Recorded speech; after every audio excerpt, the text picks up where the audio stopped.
আসসালামু আলাইকুম। আমি হাবিবুর রহমান।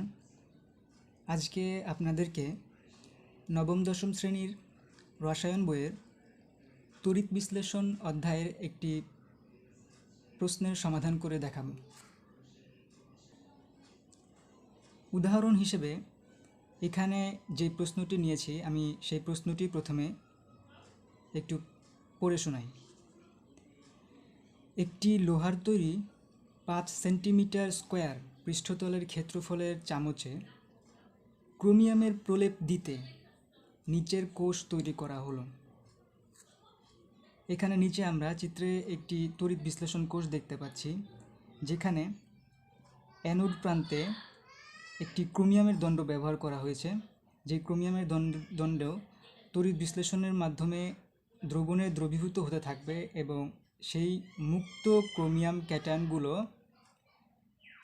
ক্যাথোড প্রান্তে সংযুক্ত আমাদের সেই বস্তু যার উপর প্রলেপ দেওয়া হবে ক্রোমিয়াম ধাতু, সেই বস্তুটা এখানে উদাহরণ হিসেবে একটি চামচ রাখা হয়েছে। সেই লোহার চামচের উপর প্রলেপটা পড়তে থাকবে।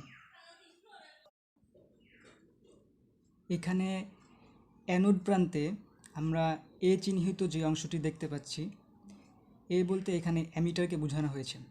এই অ্যামিটারের মাধ্যমে আমাদের এই তড়িৎ বিশ্লেষ্য কোষে কী পরিমাণ ইলেকট্রন প্রবাহিত হবে আমরা সেটা পরিমাপ করতে পারব। এবার সম্পূর্ণ প্রশ্নে কি কি উপাত্ত বা তথ্য দেয়া আছে আমরা সেগুলো আরেকটু খেয়াল করি। এখানে 5 অ্যাম্পিয়ার বিদ্যুৎ 10 মিনিট চলেছে, মানে এই তড়িৎ বিশ্লেষণ কোষে 10 মিনিট যাবৎ 5 অ্যাম্পিয়ার বিদ্যুৎ প্রবাহিত করা হয়েছিল এবং ক্রোমিয়ামের ঘনত্ব দেয়া আছে, সেটা কত 7.2 গ্রাম পার সেন্টিমিটার কিউব, মানে প্রতি ঘন সেন্টিমিটারে ক্রোমিয়ামের ঘনত্ব 7.2 গ্রাম, এটা দেয়া আছে আমাদের প্রশ্নে। এটা কিন্তু একটা গুরুত্বপূর্ণ তথ্য। এটা কিন্তু আমাদের যখন আমরা হিসাব করে যেই কাঙ্ক্ষিত অজানা বস্তু বা বিষয়টা আমাদের বের করতে বলবে, সেটা হিসাব করে বের করার সময় আমাদের এই ক্রোমিয়ামের এই ঘনত্ব এটা প্রয়োজন হবে। সুতরাং এগুলো নোট করে রাখতে হবে। আর অনেক সময় প্রশ্নে এই ধরনের হিন্টসগুলো দেয়া থাকে না, তখন আমাদেরকে খেয়াল রাখতে হবে যে যেই বস্তু বা যেই ধাতু নিয়ে কাজ করা হচ্ছে সেটা নিয়ে সমস্যা সমাধানের সময় আনুষঙ্গিক যে বিষয়গুলো দরকার হয়, যেমন এখানে ঘনত্ব প্রয়োজন হতে পারে। সুতরাং এই কয়েকটা সিলেক্টিভ বস্তুর ঘনত্ব আমাদের মনে রাখা জরুরি। তো এখানে দেওয়া আছে, সেটা আমাদের কাজে লাগবে। এবার মূল প্রশ্নটা পড়ি। প্রশ্নটা হচ্ছে, চামচের ওপর কত পুরু ক্রোমিয়াম প্লেটিং হবে? মানে এই পরিমাণ বিদ্যুৎ যদি এত সময় যাবৎ প্রবাহিত হয়, তাহলে যেই পরিমাণ ক্রোমিয়াম সঞ্চিত হবে বা জমা হবে সেই চামচের উপর, সেটার পুরুত্ব কত এটা আমাদের বের করতে হবে। পুরুত্ব কতটুকু সেটা আমাদেরকে বের করতে হবে। এখানে আমরা চিত্র আরেকটু লক্ষ্য করি। এখানে কোষ বলতে আমরা অনেকগুলো ব্যাটারির সমষ্টিকে বুঝি, ঠিক আছে? যেমন এখানে একটা ছোট বার বা ছোট দণ্ডের মতো দাগ, তারপরে বড় একটা দাগ, আবার ছোট দাগ, আবার বড় দাগ। এখানে দুইটা কোষ, মানে দুইটা ব্যাটারি মিলে একটা কোষ তৈরি হয়েছে। এই কোষটা কোথায় থাকবে? অবশ্যই এই যে আমাদের অ্যানোড এবং ক্যাথোড এই প্রান্তের মাঝামাঝি এইখানে অবস্থান করবে। মানে এই কোষটা যখন এখানে সংযুক্ত করা হবে এবং বর্তনী পূর্ণ করা হবে, তখন তড়িৎ প্রবাহিত হতে থাকবে, তড়িৎ প্রবাহ চালু হবে, যার ফলে তড়িৎ বিশ্লেষণ শুরু হবে। এখানে কিন্তু কোষ রাখা হয় নাই, এখানে খালি রাখা হয়েছে। যখন এটাকে মানে এই কোষটাকে, মানে আমরা কোষ বলতে অনেকগুলো ব্যাটারির সমষ্টিকেই বুঝি, এটাকে যখন এই তড়িৎ বিশ্লেষ্য কোষে সংযুক্ত করা হবে, তখনই এখানে বিদ্যুৎ প্রবাহিত হবে।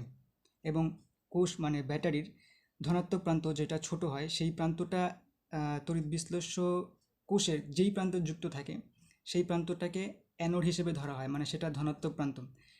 কোষের মধ্যে মানে যেই ব্যাটারি থাকে, সেই ব্যাটারির ধনাত্মক প্রান্ত যেই প্রান্তে যুক্ত থাকে সেই প্রান্তটা হয় অ্যানোড। এবং কোষ মানে কোষের ভিতরের ব্যাটারির ঋণাত্মক প্রান্ত যেই প্রান্তে যুক্ত থাকে, যেই প্রান্তে বলতে তড়িৎ বিশ্লেষ্য কোষের যেই প্রান্তে যুক্ত থাকে সেই প্রান্তটা হয় ক্যাথোড, মানে ঋণাত্মক প্রান্ত। এবার আমাদের যা যা দেয়া আছে আমরা একটু সমাধান করার জন্য তুলি।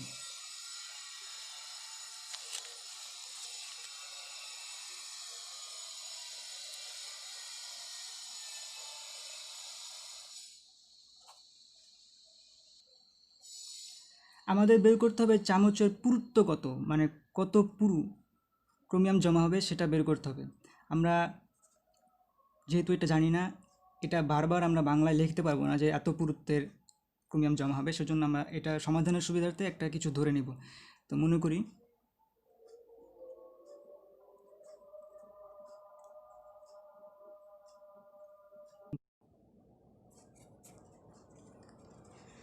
আমরা মনে করে নিলাম যে এই তড়িৎ বিশ্লেষ্য কোষে এই পরিমাণ বিদ্যুৎ প্রবাহিত হলে x সেন্টিমিটার পুরু ক্রোমিয়াম প্লেটিং হবে।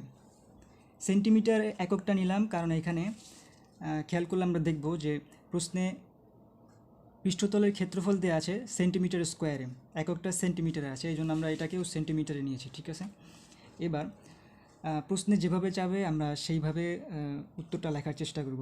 এখানে যেহেতু বলেছে কত পুরু ক্রোমিয়াম প্লেটিং হবে, যদি বলতো প্লেটিং না বলে যদি বলতো কী পরিমাণ আস্তরণ পড়বে বা কী পরিমাণ জমা হবে, তখন আমরা সেটা আস্তরণ বা জমা হবে সেটা লিখতাম। ঠিক আছে, তো এরপরে যাই। এখন এবার খেয়াল করতে হবে আমাদের কী কী জিনিস দেওয়া আছে এখানে, সেগুলো একটু এখানে লিপিবদ্ধ করতে হবে। দেওয়া আছে বা এখানে কী কী জিনিস দেওয়া আছে আমি সংক্ষেপে লিখলাম। এখানে কি দেওয়া আছে, 5 সেন্টিমিটার স্কোয়ার পৃষ্ঠতলের ক্ষেত্রফল 5 সেন্টিমিটার স্কোয়ার, এটা এখন লেখা প্রয়োজন নেই। তারপরে কী দেওয়া আছে, ক্ষেত্রফলের চামচে ক্রোমিয়ামের প্রলেপ দিতে নিচের কোষ তৈরি করা হলো।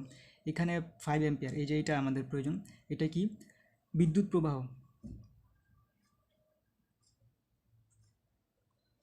প্রবাহিত বিদ্যুৎ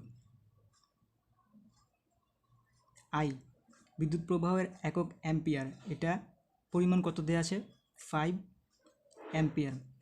এবং কি দেওয়া আছে, আর কি দেওয়া আছে, সময়, প্রবাহের সময় টি দেওয়া আছে কতটুক, 10 মিনিট।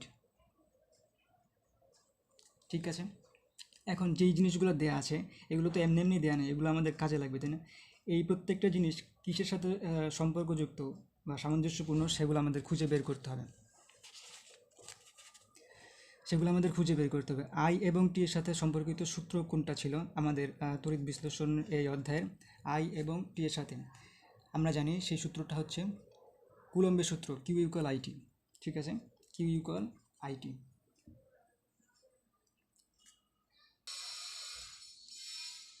আমরা চাইলে এখনই সূত্র প্রয়োগ করে কিউ এর মান বের করতে পারি, কিন্তু আমরা এভাবে করব না।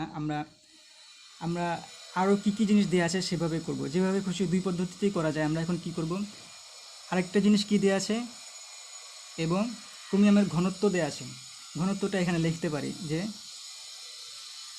ক্রোমিয়াম এর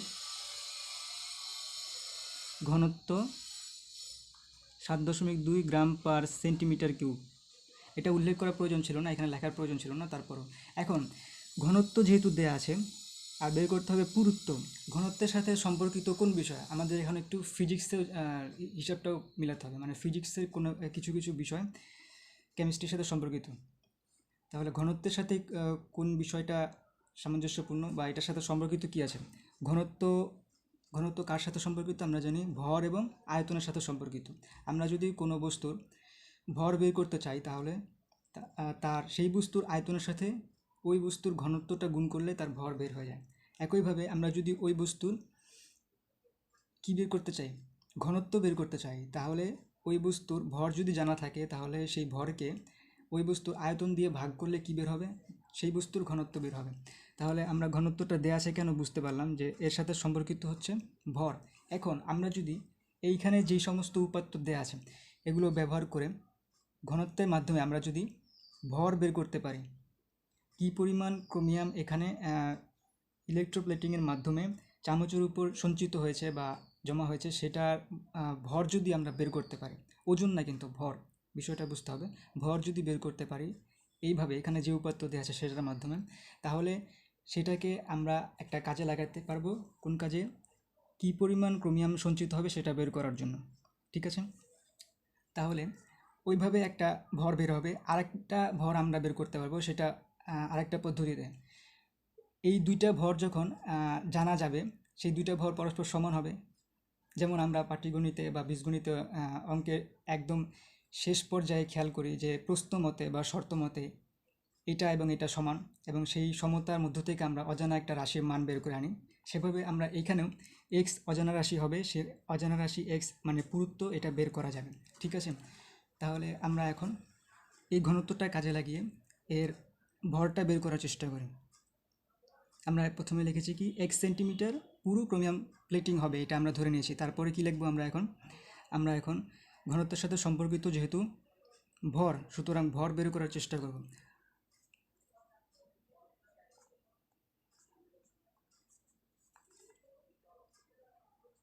আমরা জানি বস্তুর ভর সমান বস্তুর আয়তন গুণ বস্তুর ঘনত্ব, তাই না?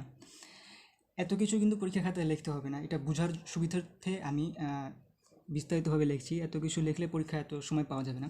ভর সমান আয়তন গুণ ঘনত্ব। এখন আমাদের দেয়া আছে ক্রোমিয়ামের ঘনত্ব দেয়া আছে, তাই না? আমরা ভর আমাদের প্রয়োজন, আয়তনটা আমরা অন্যভাবে বের করব, তাহলে আমাদের ভরটা বের হয়ে যাবে। এখন ঘনত্ব জানি, আয়তনটা জানি না, সুতরাং আয়তনটাও আমাদের প্রয়োজন। আয়তন কিভাবে বের করব? আয়তনের সাথে সামঞ্জস্যপূর্ণ কী দেওয়া আছে খেয়াল করতে হবে। আমাদের প্রশ্নের শুরুতে কিন্তু আমরা দেখেছি, শুরুতেই যেই উপাত্তটা দেওয়া ছিল সেটা হচ্ছে পৃষ্ঠতলের ক্ষেত্রফল।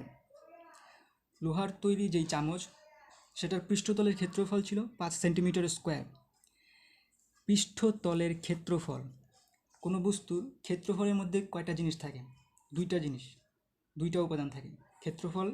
ক্ষেত্রফলের মধ্যে থাকে দৈর্ঘ্য এবং প্রস্থের গুণফল, তাই না?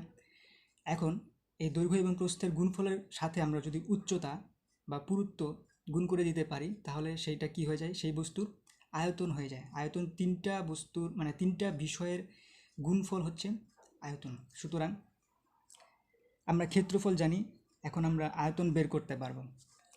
তখন সেই আয়তনটা এই ঘনত্বের সাথে গুণ করে দিলে আমরা এই ভরটা পেয়ে যাব। ঠিক আছে, তাহলে এখন আমরা লিখব কি, যে আয়তনটা কিভাবে বের করব সেই বিষয়টা লিখব। লিখি,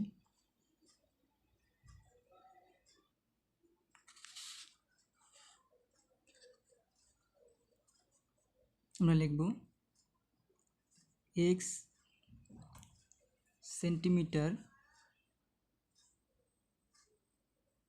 পুরু ক্রোমিয়াম, সংক্ষেপে লিখলাম সংকেত দিয়ে, এক্স সেন্টিমিটার পুরু ক্রোমিয়াম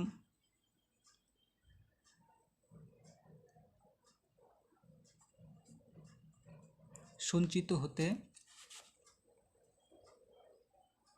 যে পরিমাণ ক্রোমিয়াম প্রয়োজন হবে, সেই পরিমাণ ক্রোমিয়ামের আয়তন আমরা এখন হিসাব করব। এক্স সেন্টিমিটার পুরু ক্রোমিয়াম সঞ্চিত হতে প্রয়োজনীয় ক্রোমিয়াম এর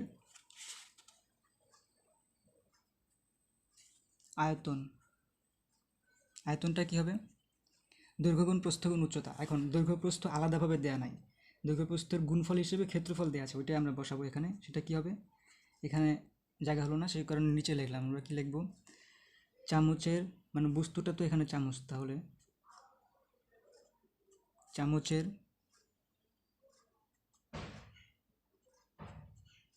পৃষ্ঠতলের ক্ষেত্রফল এর সাথে গুণ হবে কি, যেটা বাকি আছে সেটা কি বাকি আছে? উচ্চতা, তাই না? দৈর্ঘ্য প্রস্থ পাওয়া গেছে, উচ্চতা পাওয়া যায় না। উচ্চতাটা কি, এখানে সবসময় সব কিছু কিন্তু একইভাবে থাকবে না। যেমন প্রস্থ বলতে সবসময় কিন্তু প্রস্থই হিসাব বুঝায় না, প্রস্থ বলতে বের বুঝায়, বিস্তার বুঝায়, তাই না? উচ্চতার ক্ষেত্রে এরকম, এখানে কোনটা খাটবে, কোনটা এখানে প্রয়োগ করা হচ্ছে? এখানে পুরুত্বটাই এখানে উচ্চতা। তাহলে চামচের ক্ষেত্রফল, এটা ভাঁজ করে দিই। চামচের যেই ক্ষেত্রফল সেটা কত ছিল? 5 সেন্টিমিটার স্কোয়ার। 5 centimetre square. এর সাথে আমরা যদি পুরুত্ব যেটা ধরেছিলাম, পুরুত্ব কত ধরেছিলাম? এই যে মনে করি এক্স সেন্টিমিটার পুরু ক্রোমিয়াম প্লেটিং হবে, তাহলে পুরুত্বটা এখানে এক্স সেন্টিমিটার ইন্টু এক্স ও এক্সটা লিখি নাই, এক্স সেন্টিমিটার, তাহলে কত হবে 5x সেন্টিমিটার স্কোয়ার আর সেন্টিমিটার, তাহলে কী হবে সেন্টিমিটার কিউব। এখানে পাওয়ার 2 আর এখানে 1, 2 আর 1 গুণের সময় পাওয়ার যোগ হয় সেন্টিমিটার কিউব। ঠিক আছে, তাহলে এটা আমরা কি পেলাম, সেই আয়তন যেটা আমাদের অজানা ছিল। এটা কেন বের করলাম, এই ভরটা বের করার জন্য, তাই না? আমাদের ঘনত্ব দেয়া ছিল, আয়তনটা জানতাম না। এখন আয়তনটা আমরা পেয়ে গেছি, ক্রোমিয়ামের আয়তন। কোন ক্রোমিয়ামের আয়তন? যেই পরিমাণ ক্রোমিয়াম সঞ্চিত হলে 1 সেন্টিমিটার পুরু হবে সেটা, সেই পরিমাণের আয়তন। অতএব ভরটা আমরা কত এখন বের করতে পারবো, আয়তন কত 5x ইন্টু ঘনত্ব কত,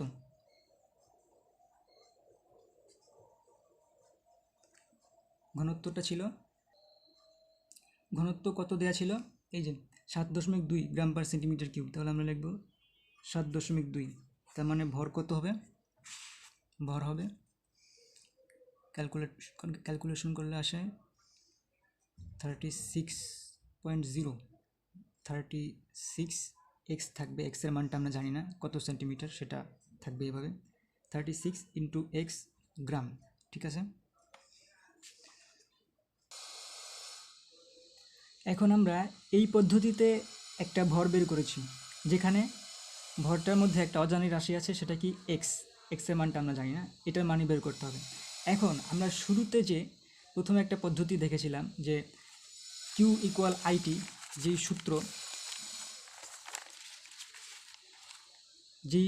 সূত্রটা আমরা প্রয়োগ করি নাই, আমরা শুধু মানটা বসিয়েছিলাম যে বিদ্যুৎ প্রবাহ আই এবং টি এর মান এটা জানা ছিল, দেয়া ছিল, এইগুলো আমরা ব্যবহার করি না। এখন আমরা এই দুটা উপাত্ত আমরা সেই কুলম্বের সূত্রের মধ্যে বসিয়ে আমরা অন্য একটা হিসাব করে, রাসায়নিক একটি হিসাব করে আমরা কি বের করব, আর একটা পদ্ধতিতে ভর বের করব। সেই দুইটা ভর অবশ্যই সমান হবে, কারণ আমরা একই তড়িৎ বিশ্লেষ্য কোষের একটা হিসাব করতেছি।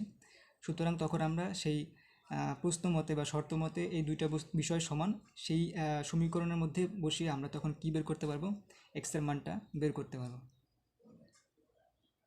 এতক্ষণ আমরা জ্যামিতিক হিসাবে অ্যাপ্রক্সিমেট যে ভরটা আসে সেটা বের করলাম, আর এখন আমরা আরেকটা পদ্ধতিতে ভর বের করব, সেটা হচ্ছে মোলের হিসাবে, যে এই পরিমাণ বিদ্যুৎ এত সময় যাবত প্রবাহিত হলে কি পরিমাণ মোলের হিসাবে, একটা পারমাণবিক মোলের যে ধারণা, সেটার হিসাবে কি পরিমাণ ভরের সেই পদার্থ জমা হতে পারে, সেই হিসাবটা আমরা সেইভাবে এখন বের করব।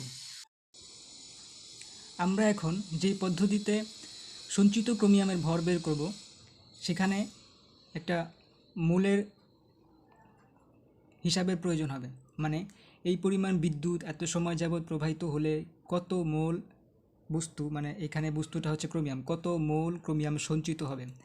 আর সেক্ষেত্রে আমরা যেহেতু জানি বস্তুটা এখানে ক্রোমিয়াম, সুতরাং 1 মোল ক্রোমিয়ামের পারমাণবিক ভর আমরা জানি, সেটা কত 52 গ্রাম।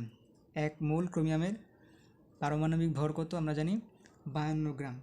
সেক্ষেত্রে আবার আরেকটা বিষয় এখানে আনুষঙ্গিক বিষয় আছে, সেটা হচ্ছে ক্রোমিয়াম এইখানে তড়িৎ বিশ্লেষ্য কোষে ভেঙে দ্রবণে কিভাবে ক্যাটায়ন হিসেবে থাকে।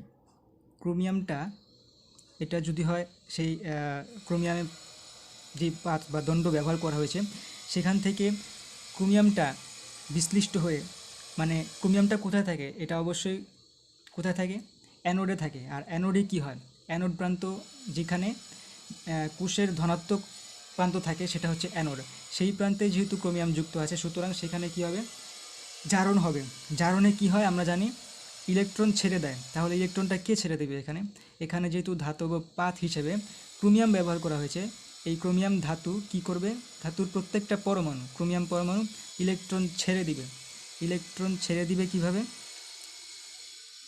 Cr3+, তার সর্ববস্তু শক্তি স্তরে এই যে 3টা ইলেকট্রন ছেড়ে দিবে, ছেড়ে দিয়ে সে কী হয়ে যাবে, দ্রবণে মুক্ত হয়ে যাবে। এই 3টা ইলেকট্রন কোথায় চলে যাবে, এই 3টা ইলেকট্রন কিন্তু এই অ্যানোডের মধ্য দিয়ে প্রবাহিত হয়ে ক্যাথোডে চলে যাবে। ইলেকট্রনটা এই তড়িৎ পরিবাহী তারের মধ্য দিয়ে ক্যাথোডে চলে আসবে এবং এই চামচের মধ্যে এইখানে ইলেকট্রনগুলো সঞ্চিত অবস্থায় থাকবে।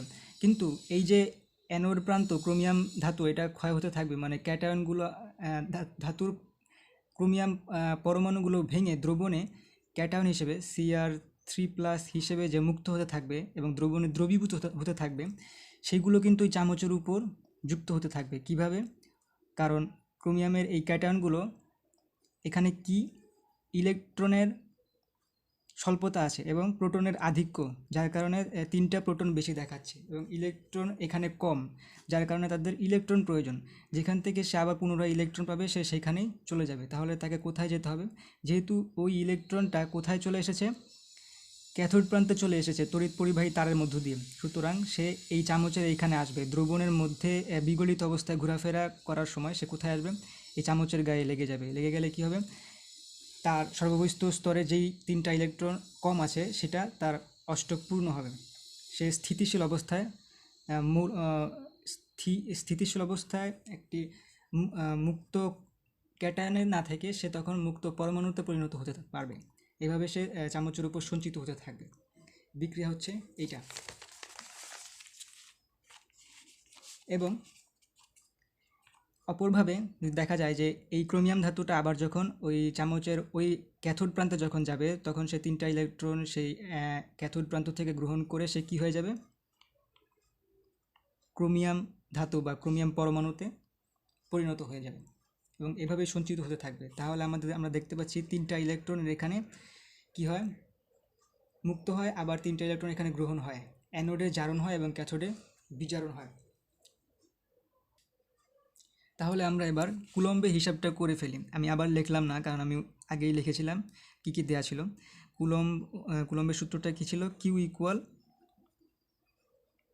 IT। সুতরাং I এর মান কী ছিল? I বলতে এখানে 5 অ্যাম্পিয়ার, তাই না? আর T হচ্ছে 10 মিনিট।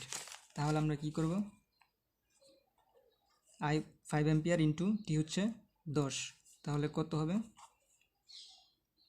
50 কুলম্ব, তাই না? কিন্তু 10 এটা কি ছিল? মিনিটে ছিল, তাই না? কিন্তু হিসাব কি কখনো মিনিটে হবে? হিসাবটা সবসময় কিসে করতে হয়? ছোট এককে। 10 মিনিট সমান কত সেকেন্ড? 3000 কুলম্ব।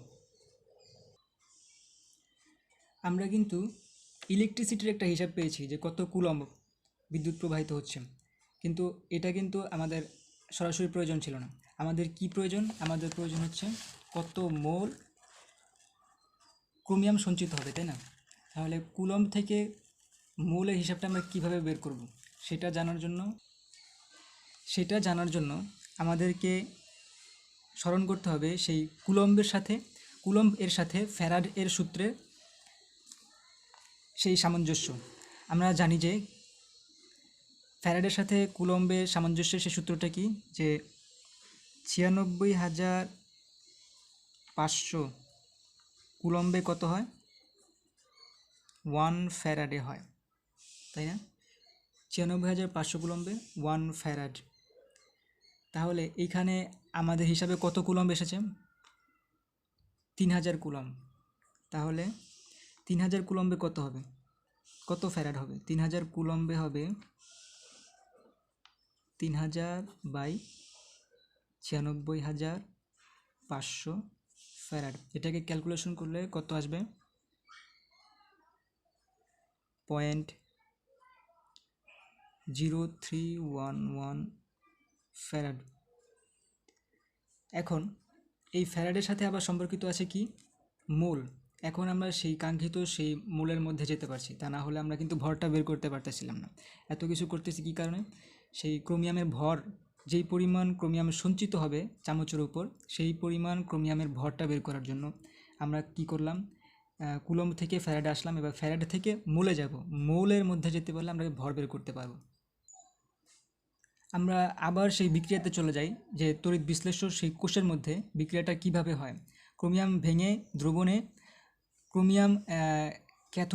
ক্রোমিয়াম ক্যাটায়ন হিসেবে দ্রবণে দ্রবীভূত হয়ে যায়। সেটা কিভাবে? Cr3+, chromium cation.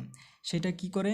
তিনটা ইলেকট্রন সেই চামচ মানে যেই প্রান্তে চামচটা আছে মানে ক্যাথোড প্রান্তে, সেখান থেকে তিনটা ইলেকট্রন গ্রহণ করে আবার সে কী হয়, ক্রোমিয়াম পরমাণুতে পরিণত হয়। তাহলে তাকে ক্যাটায়ন থেকে মানে ক্রোমিয়াম ক্যাটায়ন থেকে ক্রোমিয়াম ধাতু মানে ক্রোমিয়াম পরমাণুতে পরিণত হওয়ার জন্য তার প্রয়োজন তিনটা ইলেকট্রন। তাহলে এবার ইলেকট্রনের সাথে আবার ফ্যারাডের সেই সম্পর্ক আমরা জানি, কি জানি যে ক্রোমিয়ামের ক্ষেত্রে 1 মোল ক্রোমিয়াম সঞ্চিত হতে 3 ফ্যারাডের বিদ্যুৎ প্রয়োজন। কিভাবে? কারণ তিনটা ইলেকট্রন প্রয়োজন, প্রত্যেকটা ইলেকট্রনের জন্য বিদ্যুৎ প্রয়োজন 1 ফ্যারাডে। কিন্তু এখানে আছে কত ইলেকট্রন? 3টা ইলেকট্রন। তাহলে কতগুলা ফ্যারাড লাগবে? 3 ফ্যারাড ইলেকট্রন প্রয়োজন হবে। তাহলে আমরা সেটা আবার লিখি। আমরা বিক্রিয়া থেকে দেখলাম যে 3 ফ্যারাডে বিদ্যুৎ প্রবাহে জমা হয়, এখানে লিখি, এখানে 3 ফ্যারাডে বিদ্যুৎ প্রবাহে সঞ্চিত হয় বা জমা হয় কতটুকু? 1 মোল ক্রোমিয়ামের 1 মোল, 1 মোল সংক্ষেপে লিখলাম। 3 ফ্যারাডে বিদ্যুৎ প্রবাহে জমা হয় 1 মোল ক্রোমিয়াম। তাহলে আমাদের কি 3 ফ্যারাডে বিদ্যুৎ প্রবাহিত হয়েছে এখানে? না, আমাদের 0.0311 ফ্যারাডে পরিমাণ বিদ্যুৎ প্রবাহিত হয়েছে। 0.0311 ফ্যারাড বিদ্যুৎ প্রবাহে জমা হবে কতটুকু? অবশ্যই কম জমা হবে, সেজন্য কী করতে হবে? ভাগ করতে হবে, তাই না? 0.0311/3 মোল। এটার ইকুয়েশন কত আসে? ইকুয়াল 0.01037 মোল ক্রোমিয়াম। ঠিক আছে, 0.0311 ফ্যারাড বিদ্যুৎ প্রবাহিত হয়েছে এখানে। 10 মিনিট যাবৎ 5 অ্যাম্পিয়ার বিদ্যুৎ প্রবাহিত করলে এত ফ্যারাডে পরিমাণ বিদ্যুৎ প্রবাহিত হয়। তাহলে এই পরিমাণ ফ্যারাডে যদি প্রবাহিত হয় তাহলে আমাদের যেই মোলটা প্রয়োজন ছিল সেটা কত? 0.01037, প্রায় এত মোল ক্রোমিয়াম সঞ্চিত হওয়ার কথা। এখন এত মোল যেহেতু জানি, মোলের হিসাবটা পেয়ে গেছি, এখন সহজ হয়ে যাবে কী বের করা? ভর বের করা। আমরা জানি কি ক্রোমিয়ামের গ্রাম পারমাণবিক ভর 52 গ্রাম।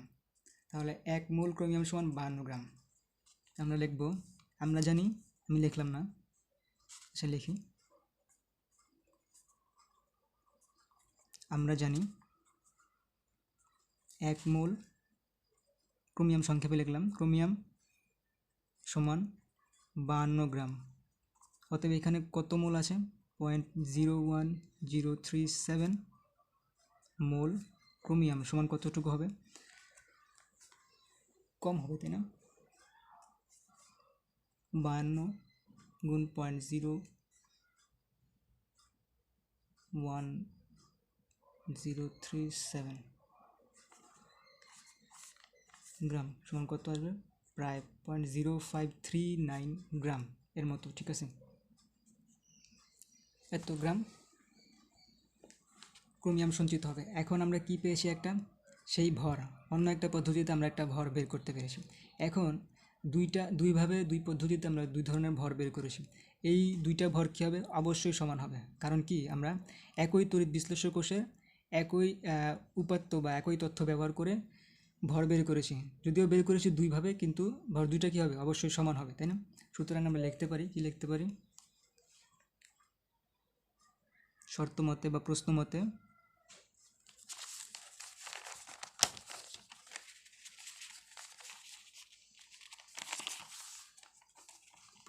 এটা না লিখলেও চলবে। প্রশ্ন মতে আমরা আগে যেই ভরটা পেয়েছিলাম সেটা কত ছিল?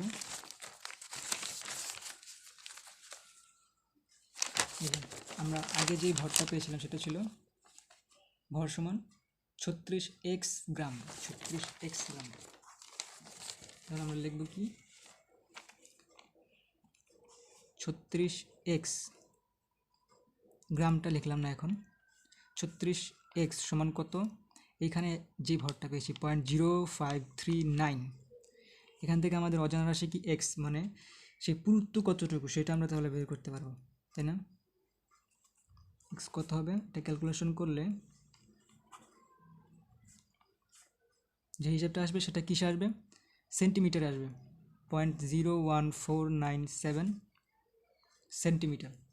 ঠিক আছে, এটা অনেক ছোট হয়ে যায়, মানে দশমিকের পরে শূন্যের পরে সংখ্যা আসতেছে, সুতরাং এটাকে এক একক বড় করে দেয়া ভালো। এক একক বড় মানে এক একক ছোট, আসলে এক একক ছোট, তাহলে কী হবে, মানে এই হিসাবটা যে মানটা সেটা বড় হবে। মানটা বড় করে দেওয়ার জন্য এককটা এক একক নিচে নামিয়ে দেওয়া হবে, সেন্টিমিটার থেকে নিচে এক একক নিচে মিলিমিটার। মিলিমিটারে গেলে কী হবে, 10 দিয়ে গুণ করতে হবে, তাই না? তাহলে কী হবে, 0.1497 মিলিমিটার প্রায়। তাহলে অ্যান্সারটা কী হবে, অতএব প্রায় 0.1497 মিলিমিটার পুরু ক্রোমিয়াম সঞ্চিত হবে বা ইলেকট্রোপ্লেটিং হবে বা আস্তরণ হবে কতটুকু ক্রোমিয়ামের, 0.1497 মিলিমিটার। এটাই অ্যান্সার।